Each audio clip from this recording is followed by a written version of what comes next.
اپنے 3 بچوں اور بیوی کے لیے عام حالات میں یاسین معقول آمدنی کا بندوبست کر لیتے ہیں، لیکن لاک ڈاؤن نے اس الیکٹریشین سے اس کی روزی چھین لی۔ گزارا کرنے کے لیے انہوں نے حکومت کی جانب سے اعلان کردہ امدادی رقم حاصل کرنے کی کوشش کی۔ انہیں 12,000 مل تو گئے، لیکن ان کی پریشانی ابھی ختم نہیں ہوئی۔ میسیج پہ ہم نے اپلائی کیا تھا تو تقریباً 1 مہینے بعد جو ہے میسیج دوبارہ ہمیں موصول ہوا ہے کہ آ کے تو اپنا ID کارڈ لے آئیں اور لے جائیں۔ جب تک پراپر کام ٹرانسپورٹ نہ کھلے، پراپر مارکیٹیں نہ کھلیں، تب تک کوئی ابھی کام کاج کا سلسلہ نہیں سیدھا ہوتا نظر آتا۔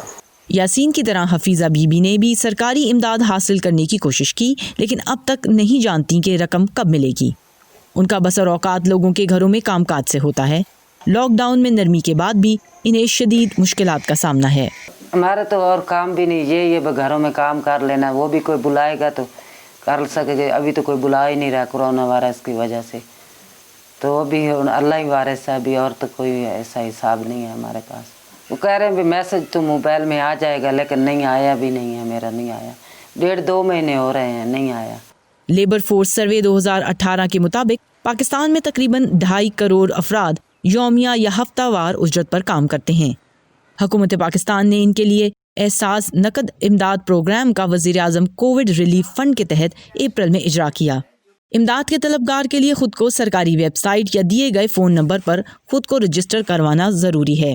حکومتی عہدیدار تسلیم کرتے ہیں کہ مزدور طبقے کے ایک بڑے حصے کے بارے میں کوئی حتمی ڈیٹا موجود نہ ہونے کے باعث امداد کی ترسیل میں وقت لگ رہا ہے، لیکن امداد کے نظام میں شفافیت پر اٹھنے والے سوالوں کو وزیر اعظم کی معاون خصوصی ڈاکٹر ثانیہ نشتر مسترد کرتی ہیں۔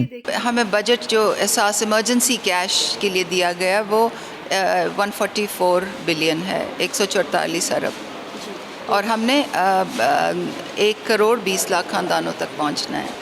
امبیزلمنٹ کے لیے ہماری نو ٹالرنس ہے، اور ہم فوراً FIR کاٹتے ہیں، جو بھی ریٹیلر جو ایجنٹ رسپانسبل ہے اس کو فوراً اس کے خلاف قانونی کارروائی ہوتی ہے۔ تو اس میں بھی جو ہماری مانیٹرنگ ٹیمز ہیں ان کو بھی یہی ہدایت ہے کہ آپ بالکل ہی سرپرائز وزٹس کریں۔